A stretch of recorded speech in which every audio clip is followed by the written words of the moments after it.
And I had to sit back there a second and hear what you said about me. And I'm like, is that me? Is that person here? Just giving joy to these individuals to do things that they may never get to do.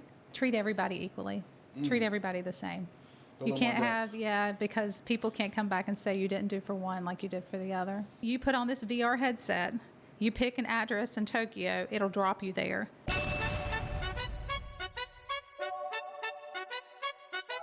What's up, guys? Lifting Love. Lifting Love here. Where did you pull this question from?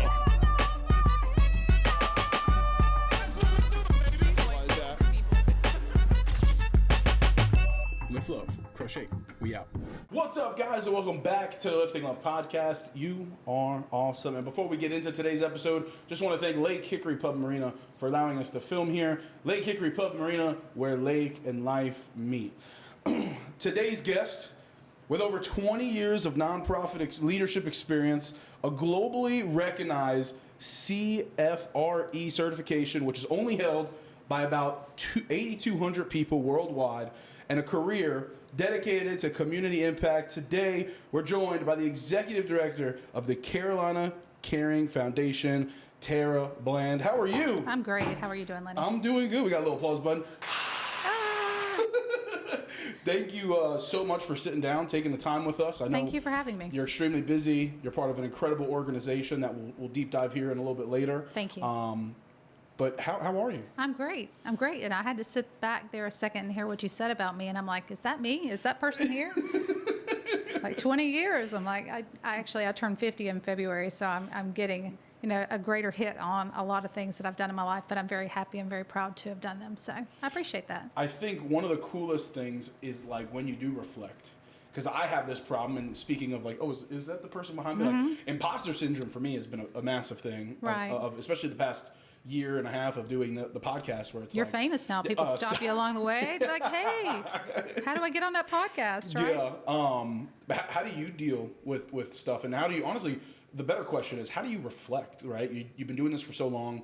How do you reflect, and how do you take a moment to be like, wow, I've done so much. I need to do more of it. I think that might be the answer you hear from a lot of people is I rarely sit back and just think about what I have done and where I have been. I just live day to day. I just keep it moving, keep it going, and try to be real to myself, try to be true and authentic. What you see is what you get, really. I got behind a car the other day driving in front of me, and it said, "You be you." I was like, hey, I need to just always remember that I need to be me, right? There's not another me. There are a lot of people that do things like what I do, but I just need to be me. And then people will come to me and enjoy being around me, possibly, in that. So I love that. And so talking about your career, you've been with your current role for going on 2 years? 2 years. You were with the Salt Block for going on 10. 10 years with the foundation at the Salt Block, right? And then you worked the country club for about 15, you were saying. Right. I was with Lake Hickory Country Club right out of college, out of Appalachian State, till my time to go to the Salt Block. So to look back on your career, I mean, let's just rewind the clock, like high school, college, what are you thinking of doing? Like, what does your path look like then? Oh, to where I am today. Very unguided, right? Actually, when I was in college, I was a voice performance major. So at Appalachian State, I thought that I was going to be a vocal performance major and that I was going to teach music or do something like that. And I tell everybody my first music theory class was with a professor at 8 a.m. in the morning. And he basically sat behind a piano and played notes, and we were supposed to dictate on a staff piece of paper what he was playing. And I was like, this is not what I signed up for. So I actually made a big change in my life at that time. I had to make the decision that I was going to do something different. And I was probably 18, 19 years old. And that's all I had ever seen for myself. Yeah. So I guess I had to make change pretty early in life. But I thought, well, I'll get something that's kind of broad that everybody, I can use in lots of ways. So I went into the College for Communications, and I graduated with a degree in public relations, a minor in voice performance, and a minor in psychology.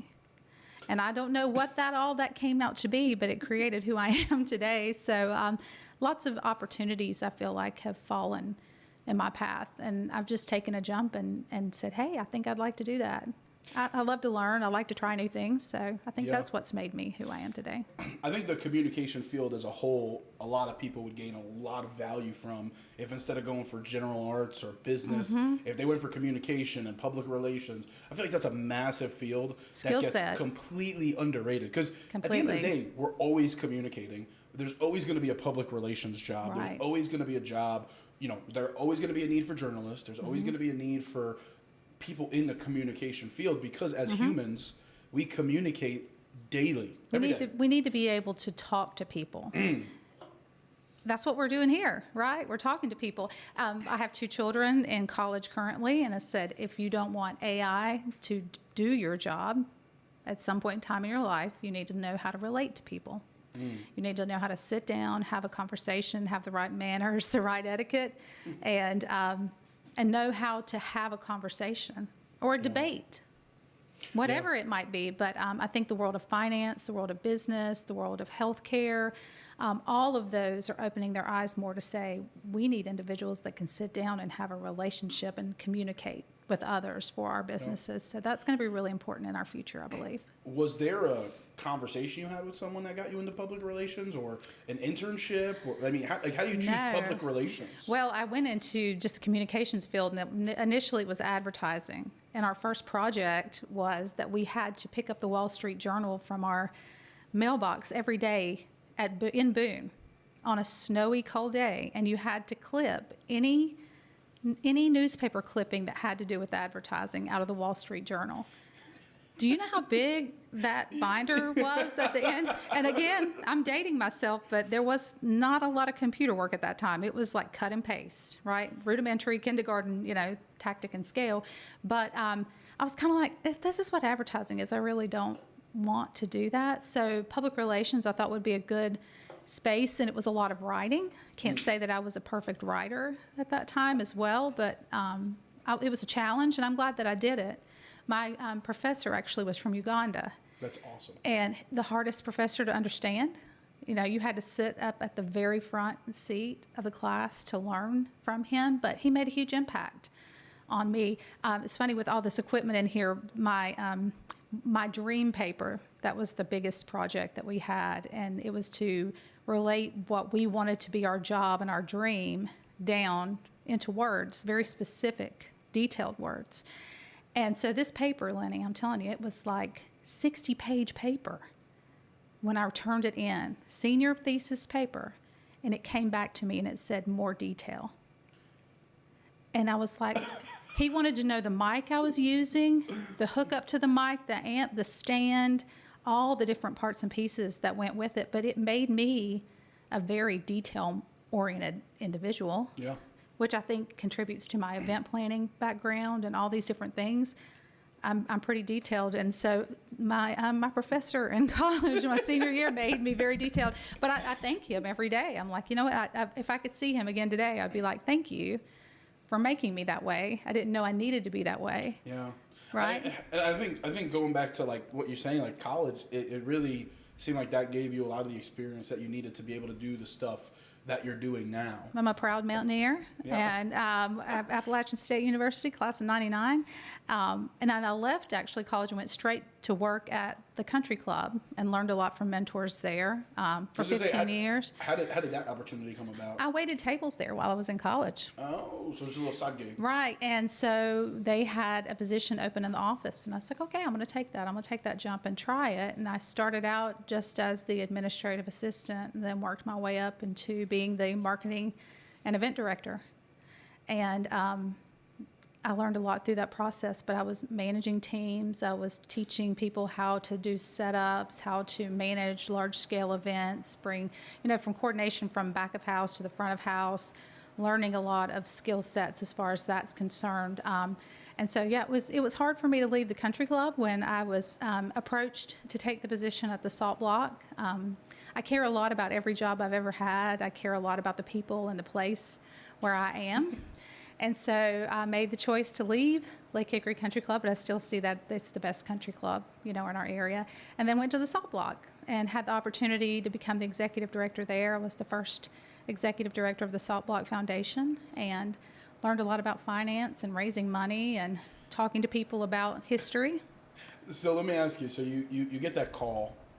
What is that call like? Because we talked a little bit about imposter syndrome. Do you Right. feel it in that moment where you're like, Oh, completely. me? You want me to be the executive director? I feel like a lot of times I'm really good where I am and I'm doing great things and I have big plans for what the next thing is. And then somebody comes to me and asks me that question. And it's happened to me 3 times, actually twice. It happened to me from the country club to the salt block. And then the same happened to me taking this position at Carolina Caring Foundation. And that conversation with the strategy officer at that time, she said, we really want you to be that person. I thought she was just asking me if I knew somebody that would like the job. Didn't know at that point in time that she was saying, we want you to take this job. What a segue. Hey, you know right. what? Oh, you want? I can lead you in the way of someone. And maybe I was maybe too naive to think that it might be me at that point in time, but it became me, and this is the first job that I've really felt called to. I felt like I'm a faithful person, that the Lord was like, this is where you need to be. I'm putting this on your heart, and I jumped and I said yes. And I'm so grateful for saying yes, because I still have a community at the Salt Block. I still have a community at the country club, right? It's the next step, but you build community as you go and you keep people beside you. I think one of the coolest things too is like when you really think about it, like not chasing an opportunity sometimes presents an even better opportunity, right? Like, Right. I know nowadays, like, scrolling Indeed is a thing, or LinkedIn, looking for different positions. But like, I've learned that the best opportunities kind of just present themselves. And honestly, like, without looking, sometimes the best thing. I mean, realistically, to get personal here, I wasn't really looking for a partner, and my wife came into my life. Right. So it's like It's when you're not looking, it's when the best things happen to you. 100%. That's exactly right. Like it was so crazy. I'm like, I don't really care for a partner at this moment. I'm just trying to figure out life. And then I walk into a store one day and I meet her and cross my path, and it's like, boom, now we have a kid, a family, we moved out of state, like all these things happen. And same thing with opportunity, where it's like a career opportunity, you might be looking for it, and it's like, oh man, it's never gonna happen. I'm never gonna find something. But when you don't look for it, like you said, people are coming up to you and being like, hey, I know what you're doing now and you're great at it, but I have an opportunity. I would at least like to have a conversation. When the Salt Block came to you, or the people, or the board, I don't even know who came to you, but when they approached you, how hard was it to leave? It seems like you had a really good... Oh, it was hard. Yeah, talk It was about hard. that. I had to make a choice in myself. Like I said, with college, I had to make a choice to be somebody different, right? I same way when I went to the Salt Block, it was like, well, I really don't know that many people there. What's it going to be like? There's a lot of unknowns in that experience. To go work somewhere different and kind of get out of your normal day in and day out routine. So I think it's maybe I don't consider myself courageous, but maybe it's being just a tad bit courageous to say, let's try this. Yeah. Right? I mean, a lot of people wouldn't do that. Right. So I felt like that it was a stepping stone. It was a time for me to do something different. And there were so many, and there still are to this day, so many relationships that were built from Lake Hickory Country Club that step in every day. I think we were talking about this. I grew up in this town. I've never moved away to be somewhere different, right? And I think you have to be courageous to move away, like you did. You moved here, right? And you had to build a new community of people and new relationships. I really don't know what that experience is like. I will tell you, it is the hardest thing ever. Because I only lived in my home. I lived in my house my whole life. I had one place I lived. I didn't move around. Like I was in that one address. So to move 12 hours away, 10 hours away from where I lived was massive. To a different part of the state, it's a different culture, different place, different all those kind of stuff. Yeah. I mean, and actually going right to a question for you, why didn't you leave for college? Like, was it ever on the radar, or was it really just never a thought in your mind? I always knew that I was going to Appalachian State University. No, I'm like, I probably could be like the poster child for ASU. I knew I wanted to study music. I went there when I was in middle school and to a camp, and I fell in love with it. And it's the only college I applied to. Now, let me say, I did attend CVCC for 2 years before I went to Appalachian. So what now kids have with that college promise, where they go and they do 2 years of like community college. And then you jump. We didn't have that. We went to community college for 2 years, and then you went to a 4-year education. So like my kids did college promise, and they have 2 years under their belt before they left St. Stephen's High School to go. My daughter attends Duke, and my son attends Chapel Hill. Yes, we are a house divided. I did not plan it that way. It just happened that way. But they pretty much had a whole year of school done when they went to school. That's awesome. Right? So there's so many more opportunities that our community affords for students now to be and participate in. And we should just tell them, take a jump, try something different, be part of an opportunity.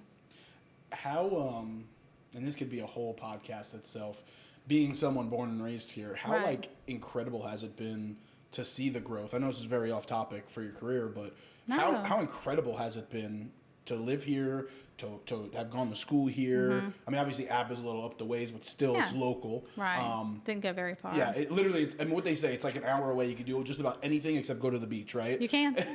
I just recently went to Spain to visit my daughter. She's studying abroad. She's coming home in 3 weeks. And I met so many people from different places, and all I could do was tell them about how great my town was. Right? So my husband actually lived in Wilmington when we met, and then we had the opportunity to move there, but it just did not afford us the chances that we would have here, and I'm grateful that we stayed here. It has changed a lot, and it has had lots of ups and downs as far as business. I've seen, my mother actually worked in a hosiery mill her whole life, and my father worked in a furniture factory.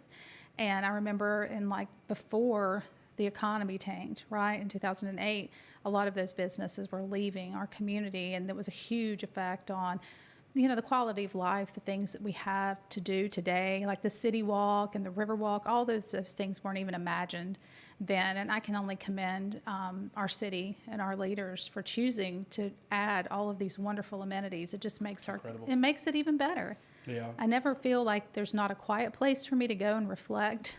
You're talking about reflection, being out in the woods, hiking, or going and participating in like an activity on the lake or anywhere like that. So I think that's a huge added plus to what we have here in Hickory. Yeah, I mean, I just think, and we had Lindsay on a little earlier today. We also had Mary Furtado on. Love both of those people very much. Incredible people.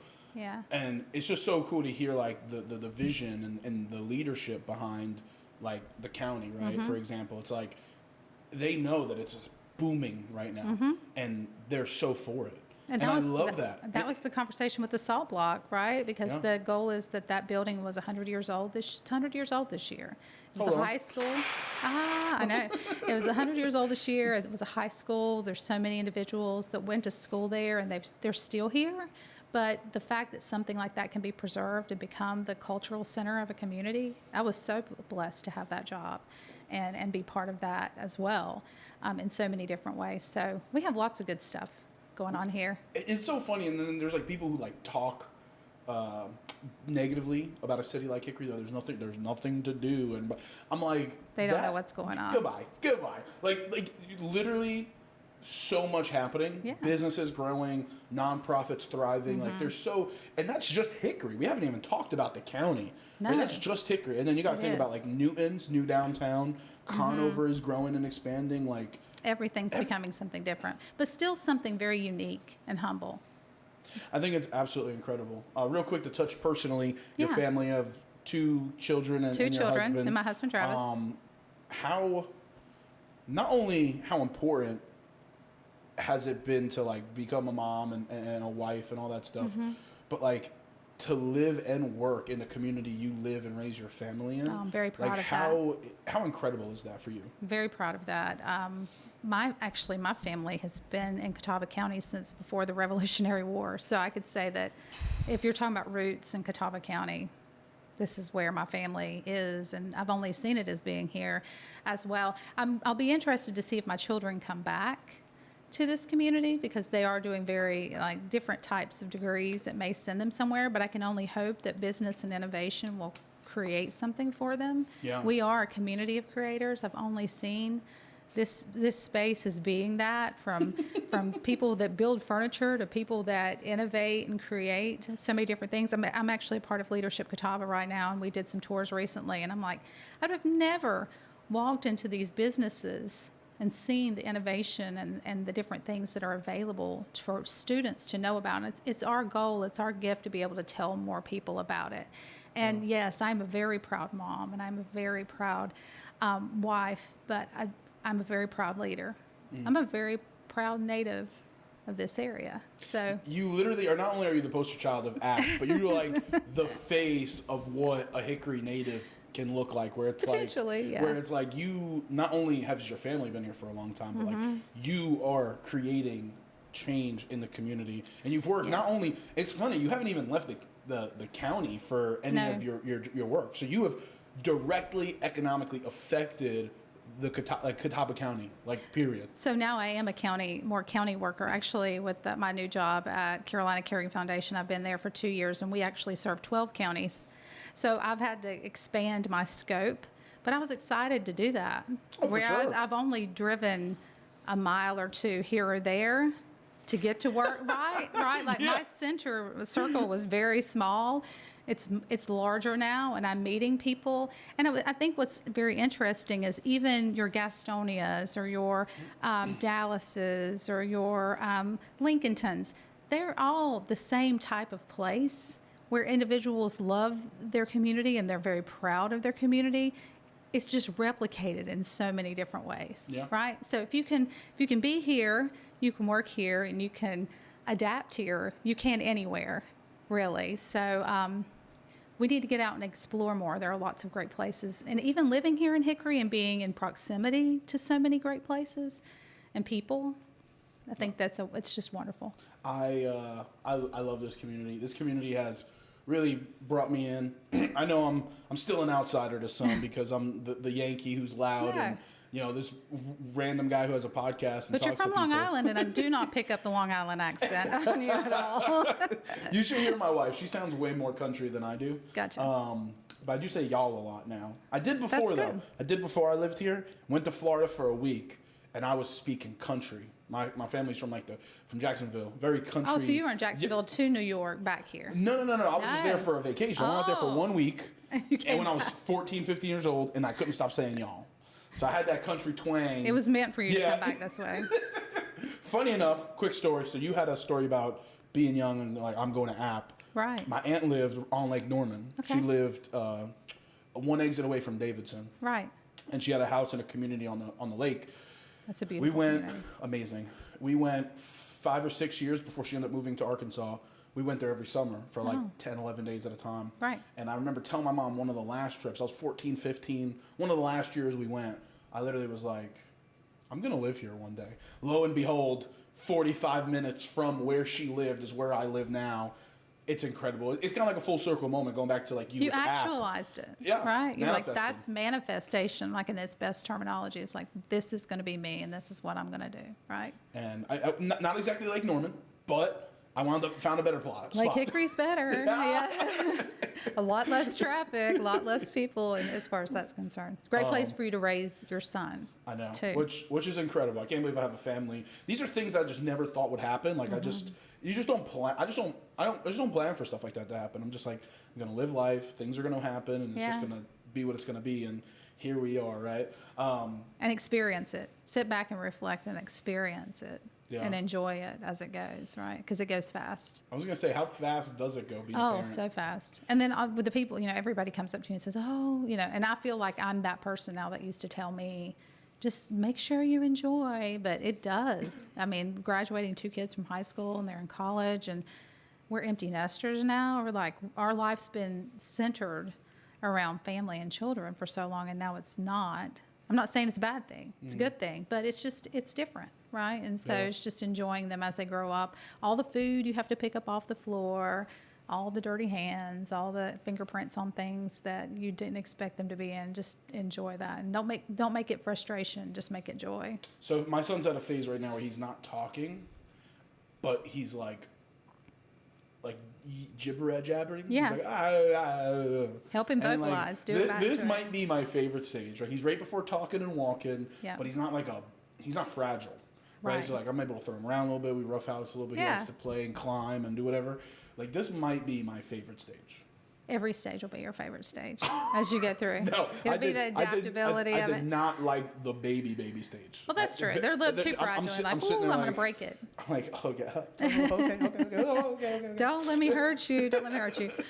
No, and then they get a little bit older and they talk back to you, and that's just not good either. But you know, you're gonna do fine, Lenny. You're gonna raise a good son. I know you are. I appreciate it. I'm just right now he's at a phase where he's about to like freak out or like have a temper tantrum. I just throw him on the couch and You he's like, change, redirect, Yeah. redirect. So I'll be good at that. But back to you. So you're in your role at the Salt Block, and what was that experience like for you? And really, personally, professionally, like how did that help you grow for what happened next? I learned a lot more about raising money, about finance, about community engagement. While I was at the Salt Block, I went to Lenore, and I actually got my master's degree in leadership and community engagement. So it just kind of helped me develop my skill set in a different way. I learned how to build relationships with people and find out what's important to them and help find ways, create ways to generate change in a great place. I love history. I think me too. I think it's amazing that building is 100 years old. Didn't know that. I love that it was a high school and then it became a community center. Was that old Hickory High? It was called Claremont High School, but then it was Hickory High School. Oh my gosh. And in the early 70s is when they actually built the new high school. And then everyone went there, and then it sat empty for a long time. And community leaders decided that they wanted it to be a showpiece for the community, and they did great work. And now it's the museum and the science center, and or the symphony and the choral society. I mean, it's just a really, really amazing space for people to come and visit and enjoy. I don't think people realize the use of that space because I didn't. We did a social club there once. And, we did in the museum. Yeah, we did it in the I museum. remember, I was there. I was gonna say that might have been. That might be the first we time we talked met. before that, but that was really the first time we kind of had an in-depth conversation. Right. Because those environments, those atmospheres, kind of let you just kind of like let your guard down, and you can just talk, and you're around these incredible pieces of art. But that was my first time. I walk in and I'm looking, and there's like signs pointing this way and that way, and I'm like, there's so much happening in this building. And we had is this a little lot. section at the art place, and I'm like, there's like 5 other things happening in this building. So it's super cool. I'm happy. I actually get the pleasure of serving on the museum board now. So I get That's to so serve cool. on the board for the organizations that I helped previously, and I try to be involved in all of those things as much as possible. But this is my plug to say the museum is currently closed, but the Science Center is not. So that's for my friends over at the Salt Block, especially for the Science Center. There's so much to enjoy there, and people need to go and do that while the museum's being renovated. It's renovated for like they're upgrading it a little bit. They are. It's going That's to be amazing. incredible. It'll reopen probably 6-8 months, hopefully. That's awesome. Yeah. That's awesome. Was the biggest, I don't want to say barrier, but was the biggest, I'm trying to think of, I guess barrier is the best word, but what was like the biggest barrier for you moving from the country club to a nonprofit? Was it the fundraising? No. I would say because the country club actually is a not-for-profit. So it is, and a lot of people don't know that. I did membership, and so membership is sales, membership is fundraising, for a lot so helping people find their way through what's important to them while they were there. And that became the same kind of concept, I guess, for what fundraising is like, even with what I do today with Carolina Caring, is talking about what's important to individuals and how they want to support something and how they want to see change happen with either their time, their talent, or their treasure. So ultimately, it all kind of falls together. Yeah. In a certain way, shape, or form. Fundraising is hard, and I would say that the nonprofit sector, depending on what size nonprofit you're a part of and what you're raising money for, it's it's almost like a roller coaster, right? You can be at the top of your game and then down below. I mean, it's all year long, and I'm trying to support all of my fellow fundraisers for nonprofits out here in the community. But It's hard. it is hard. It is hard, and the economy has everything to do with it. Political atmosphere has everything to do with it. But there has to be a level of confidence in what you're raising money for. Yeah. Our nonprofit executive directors are so passionate about each and everything that they take care of and they raise money for. I think that gives us a great community dynamic as well. I think it's also like you said, like politically, it's like, I don't really know if it's as much as like the politics behind it. I think it's more so like the mindset that gives people. It's like, oh, it's like I'm scared. Scarcity oh, I'm excited. or plenty. Or it's right. like, it's not, I don't know, it's weird because like, even in business where it's like, you know, election years are kind of these weird teeter-totter years where it's like people are like more inclined to do business or more inclined to donate, and then there's other times it's kind of like everything, right? There's like seasons, right? It ebbs and flows, and some things like now it's like the first year of the administration, then it kind of like flattens out and plateaus, and then it's like, okay, well, we're back, and actually another election comes. It's kind of like this constant cycle of this, right? Right. And I feel for every nonprofit because we all experience things differently. For sure. And depending on but our community rallies around our nonprofits so well. If it's home sustainability, if it's food sustainability, if it's healthcare, if it's community arts, culture, we have so many nonprofits that surround those spaces, but we also have the people supporting that financially as well. So that makes for a great community. And we had another nonprofit director on, and she was talking about the confidence and the passion behind it. But at the end of the day, you could have the most confidence, the most passion, but if that person doesn't have a heart for your nonprofit, they're not necessarily going to donate. That doesn't always. Now, that doesn't mean that they might not find someone to help you and whatever. Right. But there's also a nonprofit for everybody, and that's why being in a community that there's so many incredible nonprofits. Like some people might look at it as like a negative thing. I look at it as a positive. Hey, your heart might not be for helping homeless families or helping palliative care or helping this or helping that, but I promise you there's probably another one that pulls on your heartstrings because there are so many. You just said people say there's nothing to do here. Those a lot of times are individuals that aren't finding their place to be involved. Right? So it takes someone stepping out and saying, you know, I have some time and I want to volunteer. Right? Where can I do that? Where can I do that? And just asking that question. The nonprofit sector, I would say, is looking for it in so many ways in different places. The volunteer base that was so great before COVID has changed tremendously. And you don't have to have a lot of money to be involved. You can just say, hey, I have hands, I have feet, let me be involved. I have time, let me be involved for a few hours a week. I mean, if you were to call up Austin at the Soup Kitchen, or if you were calling Mitzi at Habitat, or even us over at Carolina Caring, if you have a heart for, you know, reading to children or sitting with individuals, or, you know, or if you've had an experience that you think would be beneficial to help, just do it, just help. I think, like I said, I don't think I've ever seen a community with such incredible nonprofits in it, like Catawba County has. There are so many in Catawba County. And we all support each other. That's the most beautiful thing. We all collaborate here. Because you guys are always in constant communication, because you might have something that another nonprofit might need resources for, and they might know someone who can in-kind donate to you guys to help with X, Y, and Z. And I think it's incredible. Sounds kind of cheesy, but it is sharing and caring, right? It is all that. It's all that. I have this, and I can't use this, but you can use it, right? So how do we benefit each other? How can I help you help me help you? Right. Exactly. So, real quick, what is the difference between a not-for-profit and a non-profit? Is it the same thing? It's a tax code.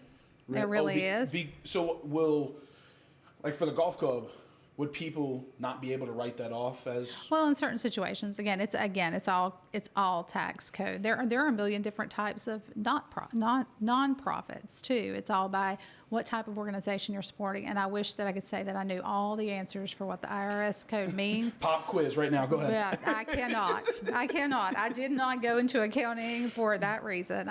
But it's just different tax codes basically in that. And then we were asking, you asked me earlier about like for hospice and for Carolina Caring, of course, is a serious illness. Caring facility, and I represent the foundation there. We are a nonprofit, and Carolina Caring is a nonprofit as well.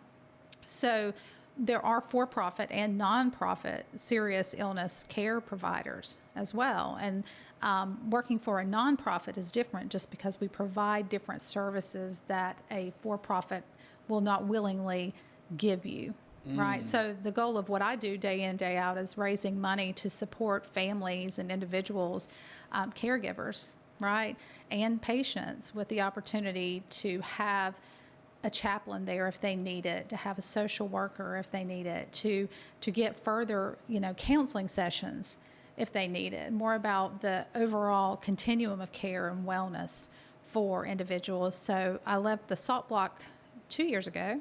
2023, December 23, and I started at Carolina Caring Foundation in January of 2024. Wow, And coming up on 2, look at it's that. almost 2 years. Hold on. You need a yay for that. Yeah, definitely. And I went from where the Salt Block Foundation was a small nonprofit, working for a larger nonprofit with a larger, community, massive amount of individuals that we care for, and moving into healthcare. Yeah. So I had to basically cut a corner of my brain out. I tell people this all the time. Arts and culture had to kind of take a back burner for a while so I could learn everything I needed to learn about healthcare, about Medicare and Medicaid, about serious illness care, the continuum of care. We provide care to pretty much any age group individual. We have a children's serious illness program called Cardinal Kids. We do palliative care. We have house calls program. We have at-home care. We do all these different things. So it took me a little bit to learn all of that and feeling adept, like I was a professional, that I could speak about it in the community, which is hard.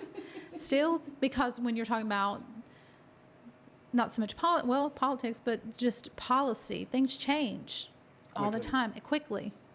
And you just have to kind of be on your toes and being ready to react. I think, so going from, I'm going to get back on track with the story, because there's so much to talk about with Carolina Caring. So you go from Salt Block, then you get approached for the Carolina Caring Foundation. Yeah. What does that conversation look like, and how are you feeling when it's like, again, is it similar to another one of the those first time where it's like, who me? Right. It was a who me. I was very happy where I was. I was doing great things. Had a lot of planning in place for the few years, in place, and that plan's still happening, which I'm happy to say, at the Salt Block. But it was hard to say, okay, I'm going to do this. I'm going to jump and make this change again. But, we talked about it a little bit before, Lenny. My father was cared for by Carolina Caring, and it seemed like, in my heart, they did so much for me when that happened. When he passed, I'm like, how can I not support this organization? Yeah. And I always talk to people about Carolina Caring, even though I wasn't working there. If I knew somebody that was going through something and they needed help and they needed assistance, I would be like, oh, you should check this place out, yeah. Right? So I always felt like I was an advocate for them in some capacity, and it would just, again, I was like, well, I guess this is what I'm supposed to be doing, right? Was it one of those situations again where like you weren't expecting it? No, not at all. Not a hint of like, no. Hey, let's maybe I'm going to do this. No, not at all. Wow. Not at all. And if you're comfortable sharing, yes. I know we talked a little off. I recently lost my father. This week coming up will be 6 months. I'm sorry to hear that. Thank you. How did that really impact you and kind of like your career? Because it was pretty recent. You said, how long ago was it? Well, he passed in 2017.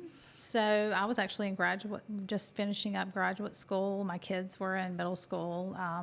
Had the job at the Salt Block, had all these different things. I was on community boards. I was involved in so many different ways, and I became his caregiver too. My mom, who was at home with my dad, she just did not have the capacity of taking care of him, and I did all of the driving to Winston-Salem for cancer treatments, right? Wow.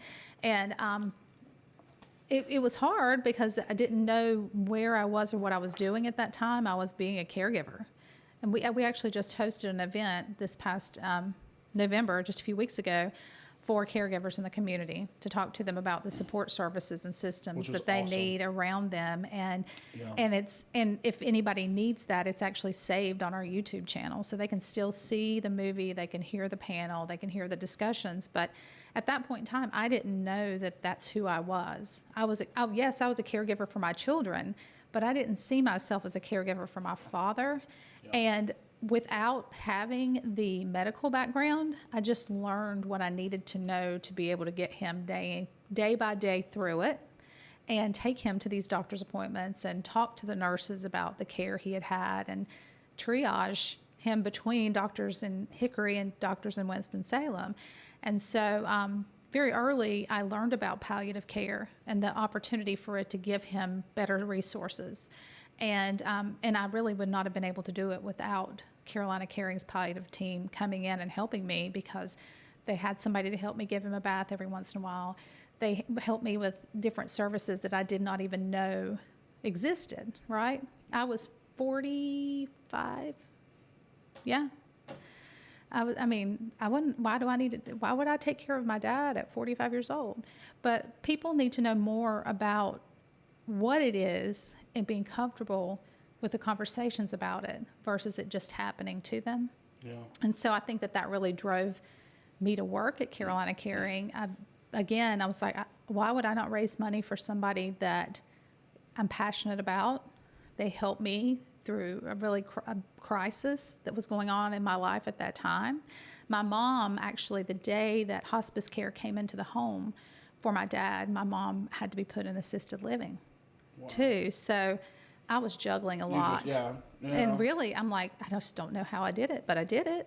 I survived, but I had nurses and I had social workers. I had people to support me. And so living through that and going through that, I think gives me passion to talk to people about it in the community and say that it's okay. You don't have to be the person that does all the things, right? And then the Art of Caregiving was just another passion project that came out of nowhere, but ultimately supporting so many people in our community, and that's what we need.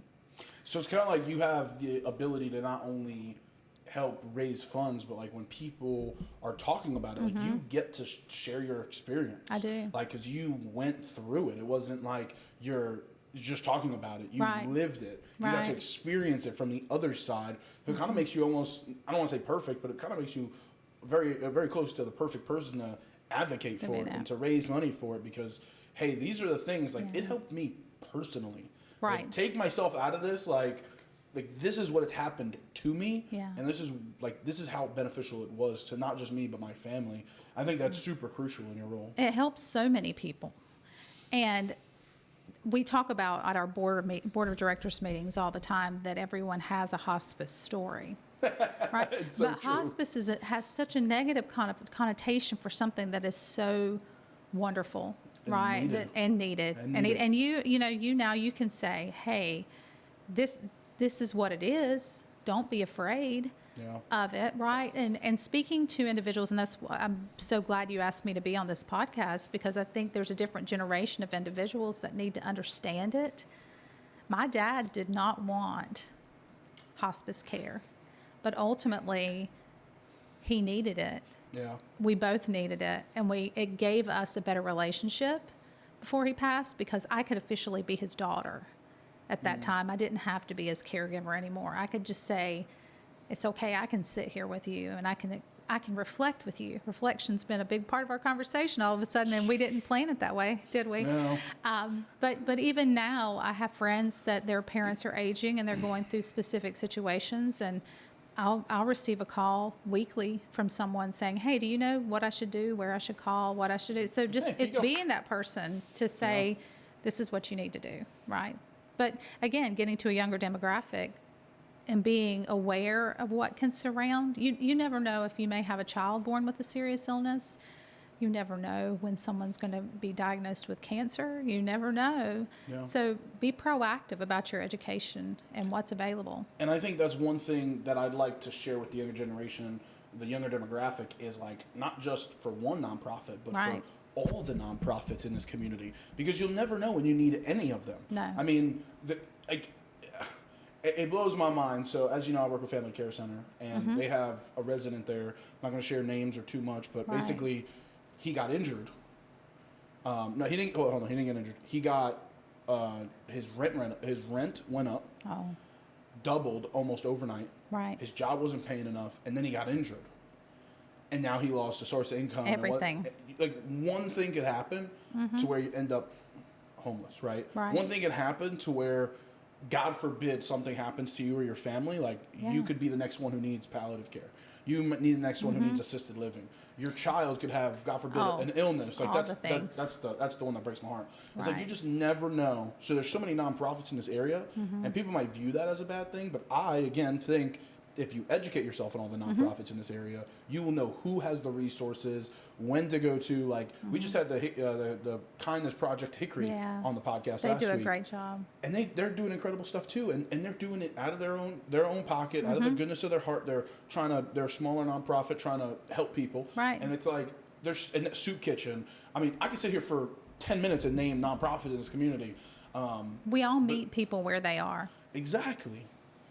And that is we help individuals that are homeless. We have people that are living in vans. We have people that barely have a roof over their heads. I mean, we all meet people where they are to help and care for them. And that's invaluable. It is. And so that's a larger conversation altogether. Yeah, that's a whole other podcast. Another podcast. When are you going to put me on retainer? I'm giving you lots of good ideas for additional podcasts and things like that too. But supporting an organization like ours, people really don't know the benefit of what it's doing. We do write grants. We talk to individuals, major gifts and asks. I do a lot of conversations with people about planned gifts and about donor advised fund giving. All of those things matter to help us be here for perpetuity. I did not know that the landscape of hospice care was so cutthroat. There are so many individual hospices that are not nonprofit hospices that will promise but then not deliver on what they're giving you. And when you, again, talking about politics, we have certificate of need in the state of North Carolina, which is such a wonderful thing because you have to apply to provide services in specific counties. There are states that do not have certificate of need, and it's just entirely different landscape in those states. So we do a lot of advocacy with our local politicians, our local representatives on the state level to say, by making changes, it impacts people. We want to be able to care for as many people as we can. And we have the nurses and the staff that they really go over and beyond for everyone. If you meet a hospice or palliative care nurse, just let them know how appreciated they are, because their heart is completely in for what they're doing and helping people. And kind of want to talk a little the rest of the time about Carolina Caring. For people who might not know, Carolina Caring, the foundation side specifically, what all do you do? How do you guys affect people? How can your services help those in need? And kind of what you were saying, kind of like if you can explain that you're Carolina Caring, but you're also like a separate entity coexists with Carolina Caring. So with a lot of healthcare fundraising, we are the fundraising arm of that. So if someone leaves a gift, it goes through the foundation, and then we figure out by the donor's intent where they want to give. And we have a number of different categories of things that you can give to. One that we call is the greatest need, or charity care, and that's providing care to individuals that may fall within the cracks of not being old enough for Medicare or Medicaid, but then not having insurance to provide for that. And I would say that is a larger demographic that is increasing based on what the changes are to healthcare and insurance policies in the world. So I don't know if you've seen them premiums lately. No. And so charity care would be the greatest need, ultimately. Our Cardinal Kids program is for children up to age 21. President Obama put into place what we call concurrent care. And concurrent care means that a child with serious illness can receive all the treatments they need to while they're still on hospice care.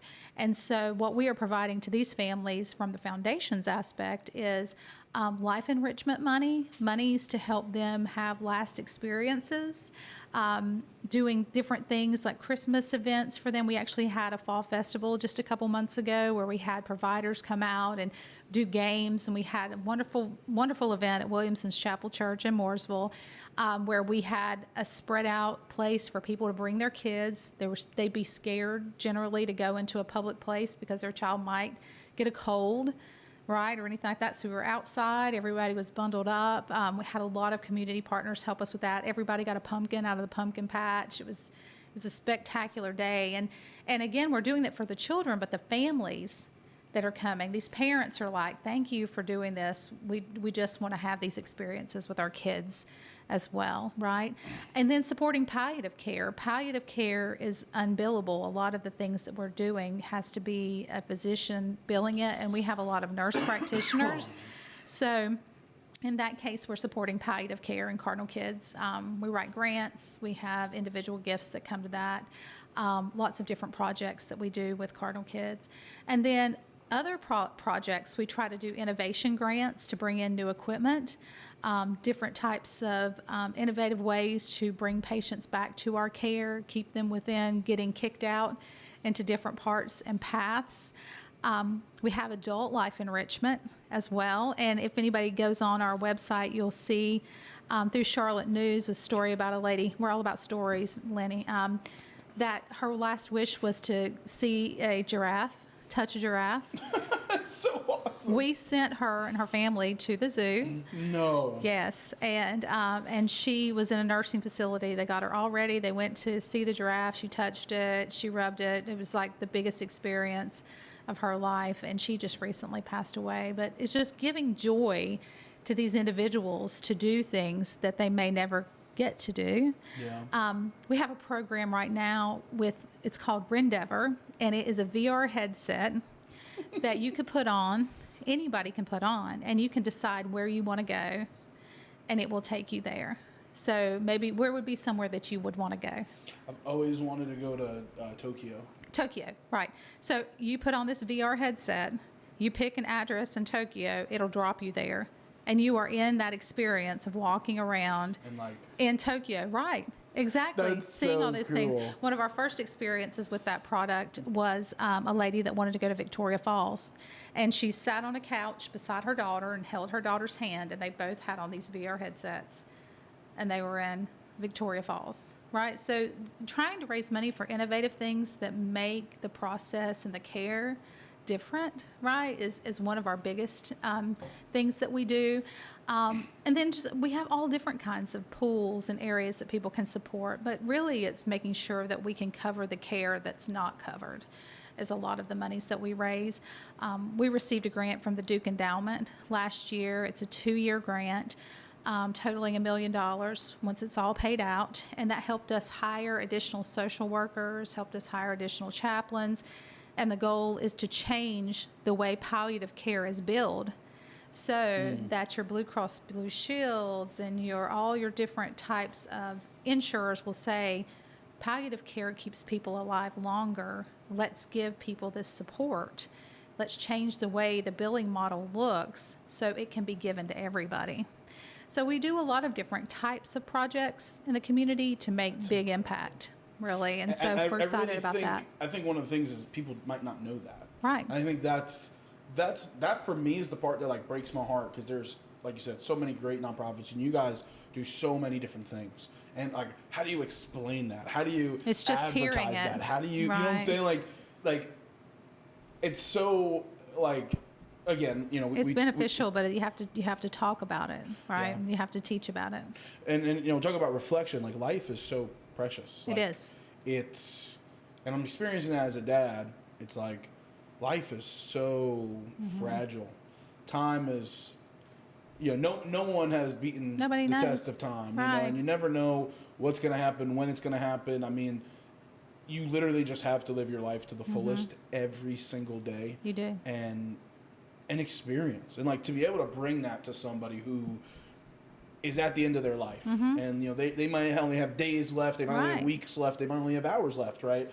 That is incredible. And just being able to walk that walk with your family members, right? And to be able to have that kind of comfort of care, that you know that they're being cared for the best way possible, that you are doing all that you can do. You may not have a medical background. Think about how many people do not have medical backgrounds but still take care of the elderly and still are caregivers. So a lot of our circle of care goes around even caring for the caregiver once they have that loss. And one of the major things we're raising money for right now is community grief and counseling. And we provide grief care for 13 months after someone experiences a loss. But what we're doing now is spreading that out to individuals that don't lose someone through our care. So if it's a business that actually has an employee that passes, and then there are individuals within that business that feel like they need somebody to talk to, that could have been their best friend, right, that they've lost, we are going to be able to provide that clinical counseling for grief to anybody, whoever needs it. And so the goal is that will be some telehealth and some in-person care that we'll be able to do that for. But being able to be there and helping someone experience that there is life after, right? That's huge. That's the toughest part. I mean, that's been my toughest part. It's right. like, because time, sometimes I feel like when I heard the news and we found out, like, time stood still. Yeah. And it was kind of just like. I can still remember the day that I left my dad. Right? I can remember that. Yeah. I can still remember that for my mom. It's something that stays with you. And I'll be completely honest, Lenny, my dad passed away, gosh, it's been 7 years ago now. I just started speaking to somebody about grief this year. Yeah. Because the past few years I've lived through it. And again, you're talking about experience. I've had this roller coaster of emotions that come at Christmas and like Mother's Day and Thanksgiving, when you're with your family, when you have this. And I just want people to know that it's okay to talk to somebody about it. You're not the only one going through it, and there are people that can help you through it. And now I see my life 6 months after. I'm like, why did I not do that sooner? Yeah, I mean, I went right away. I mean, it was really That's bad. awesome. It was because it's not awesome that's bad for you. It's awesome that you saw. It's awesome that you sought somebody to talk to. Well, because my dad was sudden, so I didn't have that not long drawn out, but I've been hearing people of having like that longer, more drawn out experience of where you never know what's going to happen, but kind of knowing that it's coming. Right. And like for me, it was like he went to the doctor earlier that day, got a full checkup. That night he passed away at work. Like, oh my goodness. Like that. Like it was crazy. Like 12 hours later. Like 2 weeks later, the doctor saw my sister and was like, "Oh, I forgot to tell your dad. Like he has an appointment." And she was like, "Oh, he passed away." And he was like, "There's no way." No way. He was like, I was like, literally gave him full checkup, and he just had a heart attack. Like so that's kind of like for me. It was just super hard, and especially because like you didn't get to say goodbye. Well, we said everything we needed to say. Gotcha. Like I got the I'm proud of you. I'm happy all that. for you. Yeah. Like I don't think I needed closure as far as our relationship. Right. But you think reflectively now that you have a son, right? Yeah. And then what's life like raising a son without your dad there? I get it. I'm not trying to make you cry. I'm not trying to make you cry. Wouldn't be the first time I've cried on this podcast. No, anyway, but I appreciate your authenticity and being open to having that conversation. It's my story. I think and I appreciate you saying that. It's my story, and I'm not afraid to talk about my dad because my dad was a great human being, and I love my dad. And you're going to talk about him forever because he's a huge part of your life. Yes. Last 2 questions. Yes. For someone watching, as we're pushing an hour. This has flown by. You said it would. Awesome. You said it would. For someone watching who may not have questions, but may like want to get involved and may like, what does that process look like from a volunteer perspective? I don't know if you guys are looking for board members or we're looking for all of it, in kind, all that. What would you say to someone who wants to help and be a part of your organization? Just call me. My address, email address is on our website, carolinacaringfoundation.org. Tara Bland, just call me. I would love to have that conversation with you. We have a great need for volunteers within our organization. We actually own the 2 hospice resale shops here in our community too. And Which are incredible. yeah, we had the Friday morning brew there just a couple months ago. So really, you could want to help in lots of different ways. And it's really just reaching out and letting us know that you want to. And we will find a place. We will get you involved. Really. I just want to say I love the hospice resale. Thank you. So I in my time, I've done some eBay stuff. Yeah. So I love reselling, but I've come to love the thrifting. The thrill of the hunt. Yeah, you're like, and Yes. you know, the best ones are the ones you don't even know. I one time got this cup, paid $1 for it. And I was like, man, it's a really nice cup. I'm probably going to just put this in my cabinet. You know, Yeah. that was cool. I found a lot of things that I like when I thrift. Right. I took a picture of it, looked it up on eBay, $20. I said, well, it's going up on eBay. What kind of cup was it? It was Oriental writing on it. I don't know what language, so I don't want to butcher it, but I'm pretty sure it's Chinese writing. Huh. You found some good things then. Oh, it was awesome. It was like prosper and something. I don't remember the saying, but it was like prosper and this and something. Had some ancient Chinese saying on it. But I was just like, man, this is cool. So I was going to put it in my cabinet, and I was like, you know what? Let me take a quick picture, see if what it is. It ended up selling for $20. You passed it to the next person. So know that too.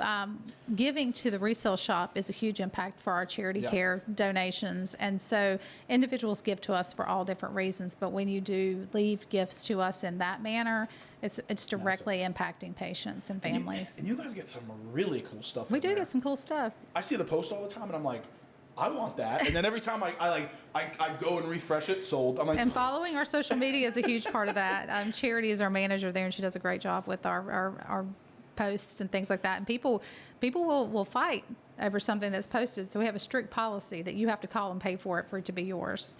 So there's not a lot of anger involved in all of that. But first come, first serve. That's exactly right. All their social medias are going to be down in the description below. Thank you. I have one last question we ask every single guest who's been a part of our show. Okay. For someone watching, what is the best piece of life advice that you could give them? Treat everybody equally. Treat everybody the same. You can't have, because people can't come back and say you didn't do for one like you did for the other. I think that's kind of my mantra, my husband, our mantra for and we, taught our children to be that way too. Why do you think it's important? Because then people will know who you are, and then they'll know that you're real to them, and that there's no fake, there's no false in it. People can trust you. I love that. Treat one like you treat all. That's right. But don't treat any other podcast like this podcast. Go follow, to this one. Listen to this one. I hope you made it all the way through. This was a great, seriously, thank you so much for your time. Thank you for having me. I've really enjoyed this. I appreciate it. I know you're extremely busy. Thank you for your time. Thank you for having me. Go support Carolina Caring Foundation. And honestly, Carolina Caring in general, you guys they're an incredible organization. All their links will be down in the description below, along with Lake Hickory Pub Marina. Usually there's a big sign here, but they put up Christmas. They put up Christmas. That's okay. But this was another Lifting Love podcast. Make sure you follow wherever you get your podcast. Subscribe here on YouTube, wherever it is. I always forget because I'm looking at it opposite. Pretty sure it's right there. But most importantly, guys, until next time, lift love, crush hate. Just like that, we out.